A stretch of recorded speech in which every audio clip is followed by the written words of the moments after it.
Hello दोस्तों, option buying के course में आपका स्वागत है। इस वीडियो में मैं आपको बताने वाला हूँ कुछ स्ट्रेटेजी के बारे में।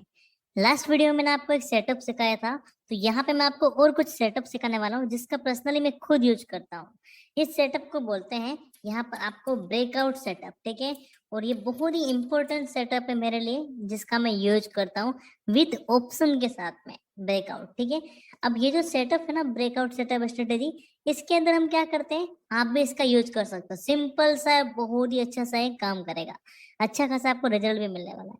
मान लेते हैं कि ये एक इम्पोर्टेंट रेजिस्टेंस एरिया है जहां पर मल्टीपल टाइम प्राइस टेस्ट हो चुका है।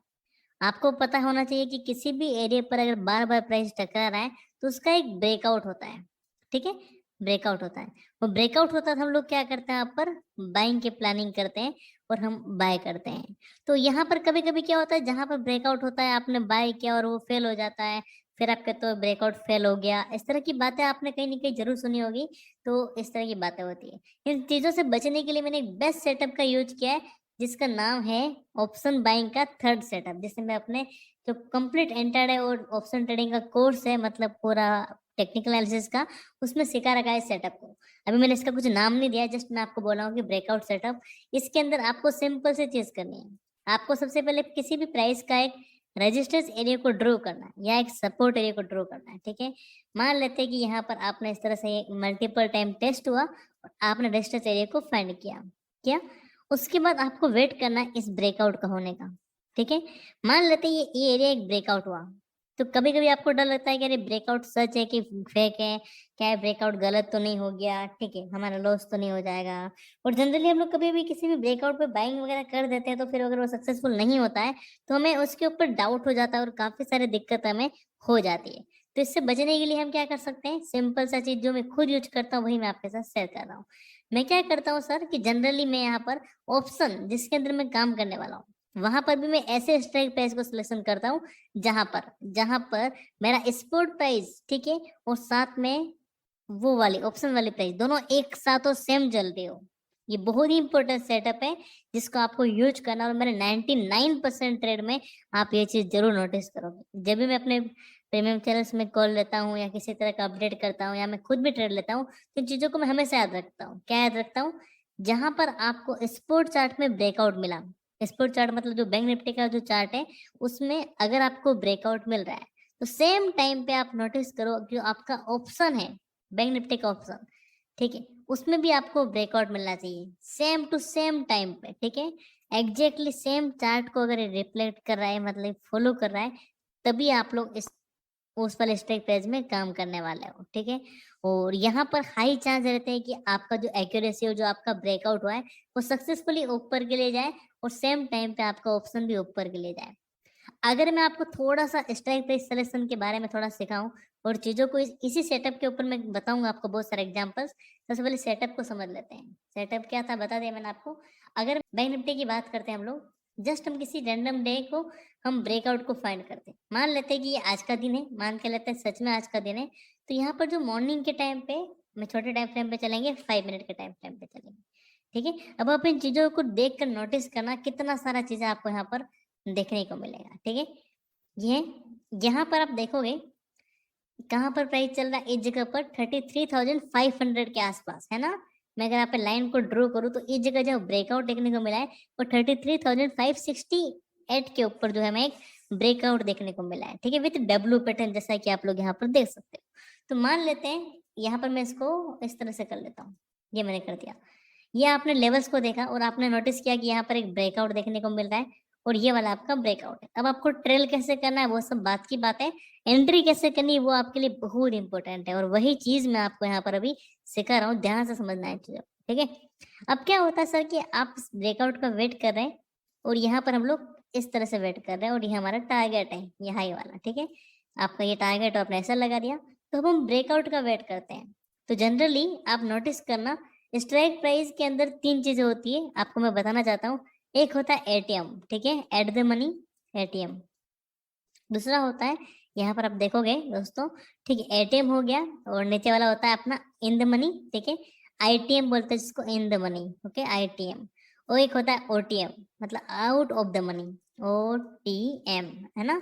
तो ये चीजें क्या होता है ना सर, मैं आपको बताता हूँ। मान लेते हैं कि प्राइस अभी कॉल के लिए बात करें 33,500 है ना, 33,500 पर है प्राइस, और यहाँ पे आपको एक ब्रेकआउट देखने को मिला। समझना सेटअप कितना इंपॉर्टेंट और इंटरेस्टिंग होने वाला है आपके लिए। ये ब्रेकआउट देखने को मिला इस लेवल पर।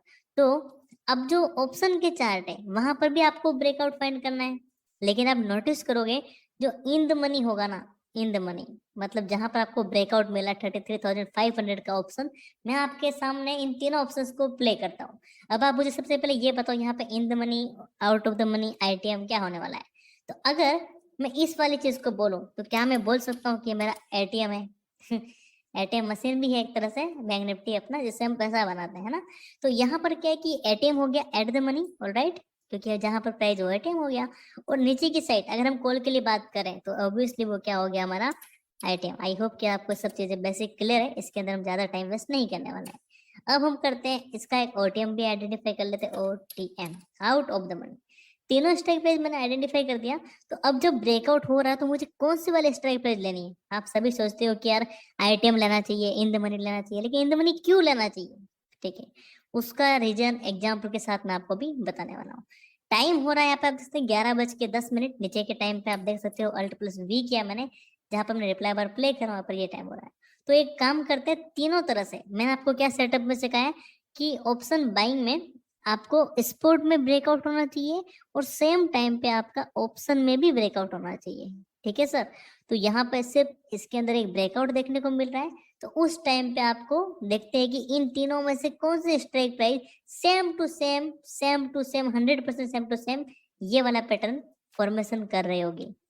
अगर आप अभी नोटिस करोगे, मैं आपको एग्जांपल देकर बताऊंगा कि आप देखोगे कि ये चीज आपको एट द मनी में मिल रहा है, यहाँ पे आउट ऑफ द मनी में मिल रहा है, या इन द मनी में मिल रहा है, कहाँ पर कैसे काम कर रहा है, मैं आपको सब चीजें यहाँ पे अभी सिखाने वाला हूँ, है ना। इस सेटअप बहुत इंपॉर्टेंट है और मोस्टली 99.9% टाइम पे मेरे हर सेटअप में ये चीज जरूर इंक्लूड होती है, चाहे मैं कुछ भी कर रहा हूँ। तो यहाँ पे मैं जल्दी से तीनों चीजों को ओपन करता हूँ, आपको बताते हैं। अगर हम बात करें एट द मनी का 33,575, तो इसका एट द मनी क्या होगा 33,500। तो मैं यहाँ पर आता हूँ अपने पोर्टफोलियो में और सर्च करते हैं 33,500, और यहाँ पर मैंने सी का ऑप्शन मिला और इसको मैं ओपन करता हूँ। चार्ट ओपन हो गया मेरा और हम चलेंगे 5 मिनट के टाइम फ्रेम। चलिए 5 मिनट के टाइम फ्रेम पे नोटिस कर रहे हैं आप लोग सर, 5 मिनट के टाइम फ्रेम में हम लोग चल चुके हैं, ऑलराइट। तो यहाँ पे आप देखोगे दोस्तों, ये आपका है, ये हो गया आपका एट द मनी, ठीक है। अगर यहाँ पे मैं क्या करता हूँ, मैं इसको सेम चार्ट को न्यू में भी ओपन कर लेता हूँ। अब इन सेम चीजों को मैं यहाँ पर मैं न्यू में भी ओपन करूंगा। ये दूसरी तरह मेरा ओपन हो चुका है, जैसा कि आप लोग यहाँ पर देख सकते हो। 5 मिनट के टाइम फ्रेम पे हम लोग गए और यहाँ पर आने के बाद आप नोटिस करो, ये मैंने अपना वो पूरा का पूरा रीसेट करने के बाद चार्ट को यहाँ पर ऐड कर दिया। ये हो गया अपना एट द मनी, ठीक है। अब मैं लगाता हूँ यहाँ पर दूसरा वाला, इन द मनी कौन सा होगा 33,000, ये तो गया 500 की चीज। इन द मनी की बात की जाए तो हम यहाँ पे लगा सकते हैं 400 लगा लेते हैं, 33,400 लगा लेते हैं। तो मैं एक काम करता हूँ, यहाँ पर आता हूँ और लिखता हूँ 33,400 कॉल ऑप्शन, और मैंने यहाँ पर ओपन कर दिया, ठीक है। मैं जस्ट आपके सामने कुछ चीजें कर रहा हूँ, आप नोटिस करना कितना ज्यादा इसमें आपको चेंजेस देखने को मिलने वाला है। तो यहाँ पे मैं क्या 33,400 मैंने लिखूंगा, यहाँ पर मैं ये लिखा और इसका कॉल ऑप्शंस को मैंने ऐड कर दिया। इसको यहाँ पर क्लिक करेंगे तो यहाँ पर अपना 5 मिनट का टाइम फ्रेम आ गया। मैं क्या कर रहा हूँ समझ रहे हैं आप लोग, मैं क्या करने जा रहा हूँ, ये मैंने यहाँ पर इन द मनी को भी ऐड कर दिया। अब अपने पास लास्ट बचा ओटीएम। अब 33,700 800 सारा ओटीएम है, तो एक काम करता हूँ 33,800 भी मैं इसको ओपन यहाँ पर कर लेता हूँ, ठीक है। 33,800 भी मैंने यहाँ पर आपके सामने लगा लिया और यहाँ पे मैं 5 मिनट के टाइम फ्रेम पे आ चुका हूँ, जैसा कि आप लोग यहाँ पर देख सकते हो। तो अगर आप नोटिस करो यहाँ पर एक डब्ल्यू पैटर्न बन रहा है 11:10 पर और ब्रेकआउट होने की कोशिश कर रहा है। अब दिक्कत मुझे क्या है, दिक्कत मुझे किस चीज से है, अगर मैं यहाँ पर इन द मनी को बाय नहीं करता हूँ और ओटीएम को बाय करता हूँ तब। अब इसके एग्जाम्पल्स में आपको बताने से पहले थोड़ा सा इसका थ्योरी भी मैं आपको समझाना चाहता हूँ। अब यहाँ पे नोटिस करना आप चीजों को, ये है अपना एक तरह से एट द मनी, एटीएम, है ना। अब क्या होता है कि एटीएम हो गया आपका, दूसरा आपका आ गया इन द मनी, जिसको बोलते हैं आईटीएम। आप सबको ये सब पता है। एक आ गया आपका आउट ऑफ द मनी, जिसको हम बोलते हैं out of the money, OTM shortcut.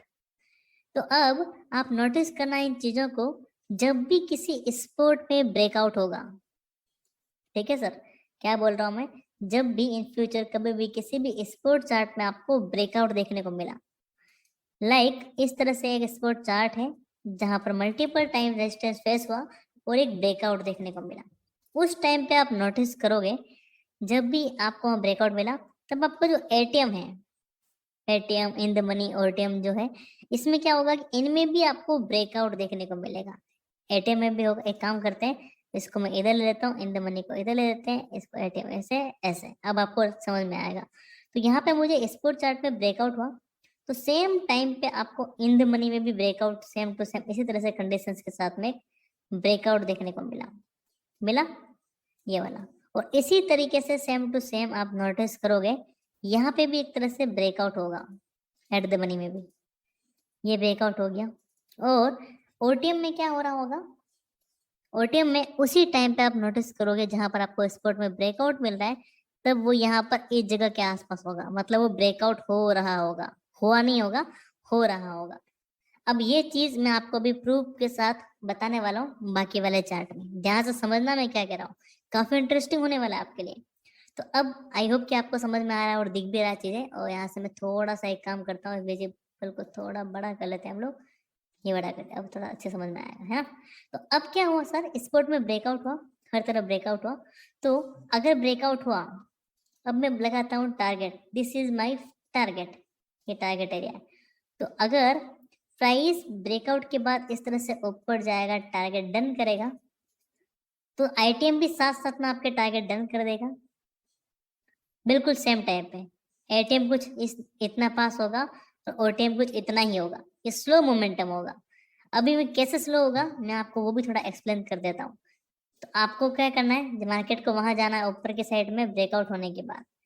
तो अब किस तरह से मार्केट का मोमेंटम होगा, उन चीजों को आप समझने की कोशिश करना। आपको मैं एग्जाम्पल भी दूंगा, पहले आप थ्योरी समझ लो, उसके बाद आपको सब कुछ समझ में आएगा। आई होप कि आपको यहाँ तक क्लियर होगा, किसी तरह की कोई भी दिक्कत आपको यहाँ तक नहीं हो रही होगी।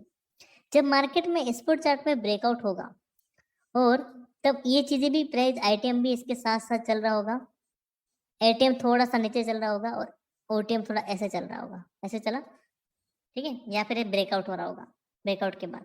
तो मार्केट में क्या होता है कि हर थोड़ी देर में मार्केट में करेक्शन आता है, जिसको हम बोलते हैं इम्पल्सिव और करेक्टिव वेव।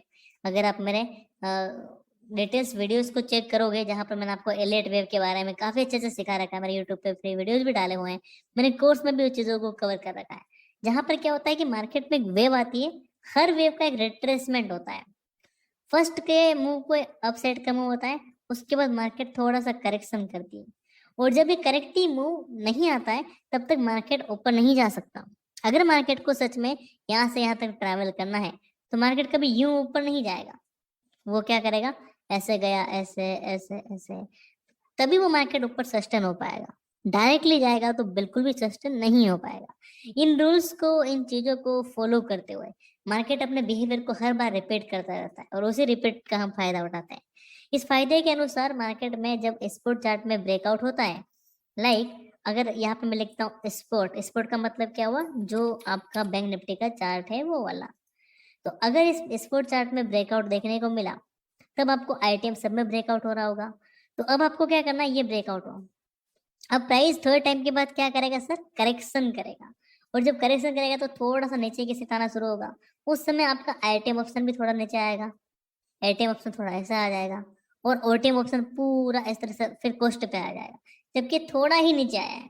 ओटीएम क्या हुआ, ऐसा क्यों होता है मैं आपको आगे बताऊंगा, टेंशन मत लो। लेकिन जब मार्केट फिर स्पोर्ट से ऊपर निकलता है, हाई को ब्रेकआउट कर रहा होता है, करेगा आपका स्पोर्ट चार्ट, उस समय आपका आईटीएम में जो आपने ले रखा है वो भी इस तरह से ब्रेकआउट कर रहा होगा, एटीएम में ब्रेकआउट के पास होगा, और यहाँ पर थोड़ा सा ऊपर जाने की कोशिश कर रहा होगा। और ऐसे करते करते जब प्राइस इस टारगेट को डन करेगा, उस टाइम पे आप देखोगे आईटीएम में जो आपने टारगेट लगाया था वो भी डन हो जाएगा, और एटीएम में नए टारगेट कम होंगे। लेकिन ओटीएम ऑप्शन आप देखोगे धीरे धीरे मोमेंटम करता गया, तो फिर भी आपको वहां पर या तो लॉस या फिर कोस्ट पे या फिर थोड़ा सा स्मॉल प्रॉफिट आपको देखने को मिल रहा होगा। ऐसा इसलिए होता है क्योंकि इसके अंदर डेल्टा कम होता है, इसके अंदर डेल्टा थोड़ा ज्यादा होता है, इन द मनी में डेल्टा बहुत ज्यादा होता है।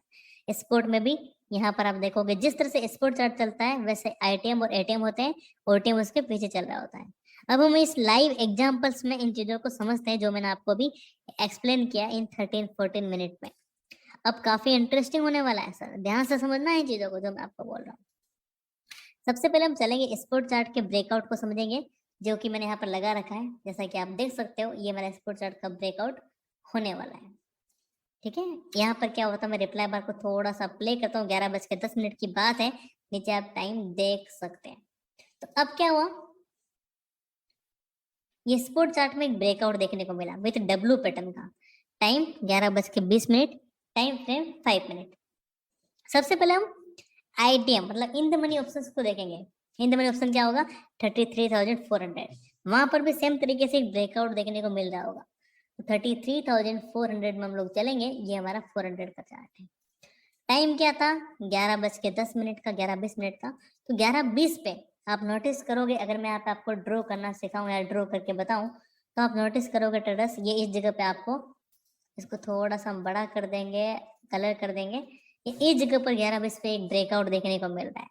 तो जब आपका स्पोर्ट चार्ट के अंदर ये वाला टारगेट डन होगा, ये वाला टारगेट डन होगा, तब आपका इन द मनी में भी सेम चीजों को फॉलो होते हुए आपका ये वाला टारगेट डन हो जाएगा। हो रहा है, यहाँ पर देखो ब्रेकआउट की बात हो रही थी, इन द मनी यहाँ पर ब्रेकआउट हुआ, और जब ये ऊपर गया, आगे जाकर मैं आपको बताऊंगा ऊपर गया इस जगह पर, तो एग्जैक्टली प्राइस ने भी यहाँ पर टारगेट डन कर दिया। ठीक है, प्राइस ने भी यहाँ पर टारगेट डन कर दिया ब्रेकआउट के बाद में। लेकिन अगर हम चले एट द मनी पर 500 के पुट ऑप्शन पर, तो ये रहा अपना एक 500 का पुट ऑप्शन, जहां पर ब्रेकआउट हुआ। ये मैं यहाँ पर Alt+H करूंगा तो ये जगह पर ब्रेकआउट देगा। वहां पर ब्रेकआउट का टाइम क्या था सर, 11:20। आप यहाँ पर नोटिस करना, इस जगह पर नीचे टाइमिंग आता है। ठीक है, यहाँ पर क्या हो रहा है, 11:25 पर एक ब्रेकआउट हो रहा है। और सेम चीज अभी मैंने आपको बताया, यहाँ पर कब ब्रेकआउट हो रहा है, 11:25 पर एक बड़ा ब्रेकआउट हो रहा है। तो अगर हम मोमेंटम को कैच करें, कितना पॉइंट का मोमेंटम हुआ, तो जहां पे आपको ब्रेकआउट देखने को मिला वहां से लेकर यहाँ तक लगभग आप देखोगे कितना मोमेंटम हुआ यहाँ पे आपका, 410 से लेकर के 426 तक के आसपास। ठीक है, 410 से लेकर के 26, मतलब 16 से 16.87 आप देख सकते हो, इतना मोमेंटम आपका इन द मनी ऑप्शंस में देखने को मिला है। अगर हम चलेंगे अपने अपने जो ये वाला ऑप्शन जहां पर हम बात कर रहे हैं अपना एटीएम में, तो इसमें कितने पॉइंट का मोमेंटम देखने को मिला है ब्रेकआउट के टाइम पे। आप नोटिस करो इन चीजों को, यहाँ पर आपके सामने रिजल्ट आने वाला है। ये ब्रेकआउट हुआ ही है जस्ट, यहाँ पर मतलब 3-4 पॉइंट ही आपको देखने को मिले। ठीक है, और अगर मैं चलूँ आपको ओटीएम में, तो यहाँ पे आप पोर्ट देखकर चौंक जाने वाले हो। 5 मिनट के टाइम फ्रेम पे हम हैं और यहाँ पर हम ब्रेकआउट की बात कर रहे हैं। ये मैंने ऐसा किया, 11:25 पे ब्रेकआउट हो रहा है, हुआ भी नहीं है 11:25 पे ब्रेकआउट। ठीक है, हो रहा है, अभी तो हुआ भी नहीं। उसके बाद ये ब्रेकआउट हुआ यहाँ पर 11:50 पर। अगर मैं Alt+V करता हूँ तो आप नीचे देखो ये टाइम यहाँ पर 11:50 आ रहा है, इस जगह इसका ब्रेकआउट हुआ है। मतलब ये काफी स्लो मोमेंटम कर रहा है। हम जीरो के चक्कर में बहुत बार ओटीएम ले लेते हैं सस्ता देखकर, हर सस्ता चीज अच्छा नहीं होता है सर। तो अब हम समझते हैं कि मार्केट में मोमेंटम कैसे हुआ। ब्रेकआउट हुआ, प्राइस ऊपर गया, ऊपर गया, ऊपर गया, ऊपर जा रहा है कंटिन्यू प्राइस, यहाँ पर आप ऊपर जाते हुए देख सकते हो। तो साथ साथ में तीनों चार्ट में आप नोटिस करोगे हर तरह से ऊपर जा रहा है। ये भी ऊपर जा रहा है, इन द मनी ऊपर जा रहा है, ये भी ऊपर जा रहा है, और ये भी ऊपर जा रहा है। लेकिन जब प्राइस में करेक्शन आएगा, जब रेड बन के थोड़ा नीचे आएगा, उस टाइम पे वो प्राइस पूरे नीचे गिर जाएंगे। ये टारगेट डन हुआ, डन होने से पहले आप देखोगे प्राइस में यहाँ पर करेक्शन आया। टाइम 11:50 पर मार्केट ने रेड कैंडल बनाना शुरू किया और 12:05 तक मार्केट में यहाँ पर काफी करेक्शन आ गया। तो इसके हिसाब से इस सेटअप के हिसाब से आपका प्राइस कहाँ, यहाँ आपकी एंट्री है तो आपका यहाँ होना चाहिए। लेकिन अगर आप देखोगे ओटीएम वाला ऑप्शन आपकी कॉस्ट से भी नीचे आ गया होगा इस टाइम तक, 12:05 तक आप देखना है यहाँ पर। तो ओटीएम ऑप्शन में हम चलेंगे, 12:05 का टाइम देखेंगे, दिस इज 12 और देन 12:05। आपने तो बाय ब्रेकआउट भी किया था सर, नोटिस कर रहे हैं आप इन चीजों को, आपने बाय इस ब्रेकआउट पे क्या था यहाँ पर, तो अभी तो स्पॉट प्राइस एसएल को हिट भी नहीं किया, लेकिन फिर भी 12:05 का टाइम मैं आपको बताऊं तो यहाँ पर प्राइस आ गया, इतना नीचे आ गया, 200 के रेट पे आ गया। आपने 216 पे बाय किया, 216 पॉइंट आपका डाउन हो गया। जबकि स्पॉट में अभी भी आपका यहाँ पर एक तरह से मोमेंटम है, जो कि एक प्रॉफिटेबल ट्रेड वाला मोमेंटम है, थोड़ा ही नीचे आया है। तो ओटीएम में कितना तरीके से फास्ट तरीके से गिर जाता है वो आप यहाँ पर प्रूफ देख रहे हैं। एटीएम में क्या हुआ होगा, एटीएम में थोड़ा नीचे आया होगा, इतना आया होगा, कोस्ट के आसपास होगा, लेकिन पूरा नीचे नहीं आया होगा। अब एटीएम मतलब कौन सा हो गया, 33,500। तो मैं चलूंगा एटीएम पे, 3500 का चार्ट है, 12:05 पर हम चलेंगे, और 12:05 पर ये देखा 12:05। तो यहाँ पर आप देखोगे दोस्तों, जहां पर मैंने एंट्री की, एंट्री कहाँ हुई थी अपनी, यहाँ एंट्री हुई थी, तो वो नियर कोस्ट पे चल रहा है, नियर कोस्ट पे चल रहा है, लेकिन लॉस में नहीं आया है एटीएम वाला।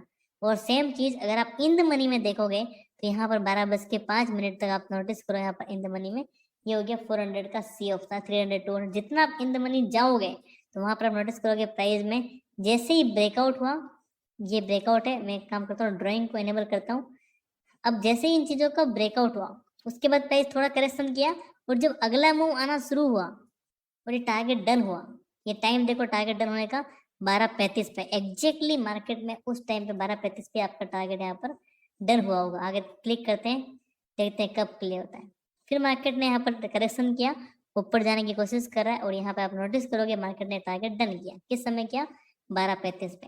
तो सेम टाइम पे आपका इन द मनी में टारगेट डन हुआ, लेकिन क्या ओटीएम में सेम टाइम पे 12:35 पे क्या इस जगह पर था, मतलब डे का जो हाई है वहां पर प्राइस था, वो चीज हम नोटिस करना है 12:35 पे। तो टाइम आ गया हम 12:35 के टाइम फ्रेम पे, 12:35 ये दिख रहा, जहां पर हम नोटिस करोगे डे का हाई ये है, यहाँ पे टच हुआ ही नहीं, 12:35 पे तो नीचे था। काफी ज्यादा फर्क आपको यहाँ पर इतने में देखने को मिला, 10 पॉइंट के आसपास का। तो ये होता है फायदा, आपको इस तरह से स्ट्राइक प्राइस का सिलेक्शन करना होता है। तो क्लियरली मैंने आपको क्या बताया, समरी में आपको दे देता हूँ इस वीडियो में। आई होप आपको समझ में आया होगा, नहीं आया होगा तो फिर से आप देखना। जनरली आप कभी भी स्ट्राइक प्राइस में काम करोगे ना सर, तो मेरा जो सेटअप है उसके हिसाब से मैं क्या करता हूँ, स्पोर्ट के चार्ट में आपको ब्रेकआउट दिखाता हूँ। मान लो स्पोर्ट चार्ट में ब्रेकआउट हुआ तो वो स्ट्राइक प्राइस सिलेक्शन करता हूँ जहां पर ब्रेकआउट हो रहा हो, वो होता है इन द मनी में। इन द मनी में ही आपको ट्रेड इसलिए करना होता है कि सेम टाइम पे सेम कैंडल्स या सेम सेटअप पे ब्रेकआउट हो रहा होता है। तो अगर आगे जा करके ये रिट्रेसमेंट करता भी है स्पॉट वाला, तो ये भी उतना ही रिट्रेसमेंट करेगा जितना इसने किया है, और जैसे ही ये हाई को ब्रेक करके टारगेट डन करेगा उस समय इन द मनी में भी आपका टारगेट यहाँ पर डन हो गया होगा। लेकिन अगर आप ओटीएम लोगे, ठीक है, तो यहाँ पर ब्रेकआउट हो रहा होगा जब ये इतना ऊपर जा चुका होगा, और ये अगर थोड़ा भी नीचे आएगा तो ब्रेकआउट के पास जाकर नीचे आ जाएगा, और उल्टा आपका लॉस ही होने वाला है। इसलिए मैं आपको ये वाली स्ट्राइक प्राइस को सिलेक्शन करवाता हूँ। तो अगर आप मेरे किसी भी कॉल को कभी भी देखोगे मेरे प्रीमियम चैनल्स में, तो एवरी डे मैं यही करता हूँ, जब भी जहाँ पे ब्रेकआउट होता है उस समय स्ट्राइक प्राइस में भी आपको ब्रेकआउट देखने को मिलता है, और तभी मैं आपको बोलता हूँ कि ब्रेकआउट होने पर बाय करें। अब मैं बताने जा रहा हूँ आपको आने वाले 5 मिनट में कि कैसे मैं आपको 5 मिनट पहले कॉल देता हूँ। अपने प्रीमियम चैनल्स में आपने नोटिस किया वगैरह, अगर आप मेंबर है तो, नहीं तो डेफिनेटली आप 1 मंथ के लिए ट्राई कर सकते हो। अब क्या होता है कि सर, जब मैं आपको दे रहा हूँ कि 33,500 का सी ऑप्शन आपको बाय करना है, अबाउट 230, अबाउट 350, 450, 650, तो उस समय मैं 2 मिनट पहले आपको कैसे देता हूँ। और कभी कभी आपको एंट्री एक्टिवेट नहीं होता है और आप लोग पहले एंट्री ले लेते हो, तो एंट्री एक्टिवेट क्यों नहीं होता है उसको भी मैं समझा लेता हूँ आप लोगों को, है ना। तो यहाँ पर मान लेते हैं कि मैंने स्पॉट चार्ट लगा रखा होगा, उस समय 100% देखना आप, जब भी मैं कॉल दे रहा हूँ उस समय स्पॉट चार्ट में ब्रेकआउट आ रहा होगा, और जो मैं आपको स्ट्राइक प्राइस बता रहा हूँ उसमें भी आपको सेम तरीके से एक ब्रेकआउट देखने को मिल रहा होगा, ये गारंटी है मेरी। तो जिस समय ये ब्रेकआउट हो रहा होगा उस समय मैं नोटिस करता हूँ कि ये ब्रेकआउट के पास में है और ये ब्रेकआउट के पास में है, तब मैं नोटिस करता हूँ कि ये जब ये ब्रेकआउट करेगा उस समय इन द मनी का ऑप्शन भी इसको फॉलो करेगा और वो भी यहाँ पर ब्रेकआउट करेगा। तो उस समय लेवल होगा, मान लो ये लेवल होगा, तो मैं पहले ही बोल देता हूँ कि ये प्राइस है, इस जगह पर ब्रेकआउट आ रहा है तो आपको अबव इसके बाय करना है। और जब ये अबव इसको टच करेगा तब तक ये भी ब्रेकआउट हो रहा होगा, हो चुका होगा, उस समय आपकी एंट्री एक्टिवेट होगी, और जो रिसेंट स्विंग के जो टारगेट होते हैं वो आपका फाइनल टारगेट होता है। बीच में आपको 40 मिनट 50 मिनट का टारगेट देता हूँ। अब इसको कैसे होल्ड करें वो तो एक बात की बात है, एंट्री कैसे करनी है वो मैंने आपको बता दिया। आई होप कि सेकंड नंबर का सेटअप आपको पसंद आया होगा। एक बार फिर से रिपीट करते हैं कि सेटअप में आपको क्या करना है। इस सेटअप में आपको सिंपल सी चीजें, एक तरह आप लोग लगाओगे स्पोर्ट चार्ट, मतलब बैंक निफ्टी का चार्ट जहाँ पे ब्रेकआउट फाइंड करना है, और सेम जगह पर आप लगाओगे इन द मनी ऑप्शंस का चार्ट जहाँ पे ब्रेकआउट को फाइंड करना है। अगर आप डायरेक्टली सीईपी खरीद रहे थे अब तक, तो प्लीज अब जो है आगे से आपको दोनों में एक साथ ब्रेकआउट देखने पर ही काम करना है। और कभी कभी मैं आपको 2 मिनट पहले ट्रेड देता हूँ, तो क्या रीजन होता है, क्या रीजन होता है, मैं अगर आपको स्ट्राइक फेज में जाता हूँ, इन द मनी ऑप्शन में चलेंगे हम लोग, और यहाँ पर मैं ड्राइंग को रिमूव करता हूँ, तो प्रीवियस डाटा और प्रीवियस हिस्ट्री की अगर रिकॉर्ड निकाला जाए तो इन फ्यूचर कभी भी, अब नोटिस करो, अब देखते हैं हम कहाँ पर इसका एक जबरदस्त ब्रेकआउट देखने को मिला है। उससे आपको क्या होगा, आइडिया मिल जाएगा। अभी यहाँ पर आप नोटिस करोगे ट्रेडर्स, ये है डेट 21 जून, ठीक है, का हम नोटिस कर रहे हैं।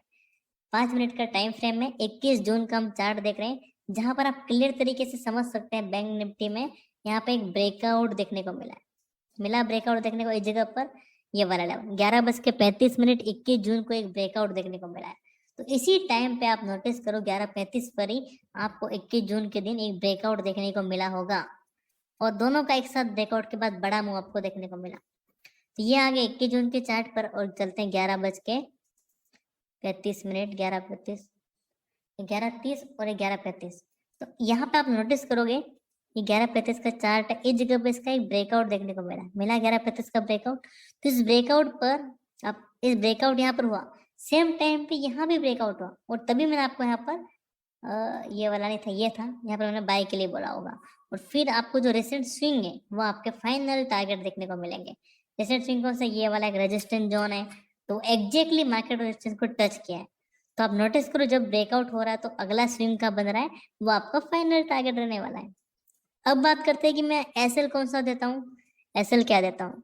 एसएल देने का रीजन, जहां पे आपको ब्रेकआउट देखने को मिला है, मान लेते हैं यहाँ पे ब्रेकआउट हुआ, तो नीचे का जो स्विंग बना हुआ है वो मेरा होता है एक फाइनल एसएल, ये वाला एसएल। अब क्या करेंगे इस एसएल को, इतना, इससे थोड़ा सा 3-4 पॉइंट हम नीचे करूँ, और कभी मेरा एसएल 40 पॉइंट से ऊपर नहीं होता, आप नोटिस करना। अगर 40 पॉइंट का एसएल है तो मिनिमम आप टारगेट देखोगे, रिसेंट स्विंग आपका 100 पॉइंट 200 पॉइंट तक होगा, तब आपको डेफिनेटली वहां पर होल्ड करना होगा सेम टारगेट के लिए। तो कैसे होल्ड कर सकते हैं, क्या करना पड़ेगा, मैं आपको बताऊंगा अभी, यहाँ पर आप नोटिस करना कैसे आगे करेंगे। तो इस वीडियो में इतना ही रखते हैं। आई होप कि आपको हमारा सेटअप समझ में आया होगा, सेटअप नंबर 2, जिसमें आपको कैसे ट्रेड करना है और कैसे काम करना है, ये चीजें मैंने आपको अभी यहाँ पर सिखा दी। तो कैसा लगा मुझे आप जरूर से पर्सनल चैट में बताइए, और अगले टॉपिक में, नेक्स्ट वीडियो में मैं आपको और कुछ नई चीज सिखाने वाला हूँ।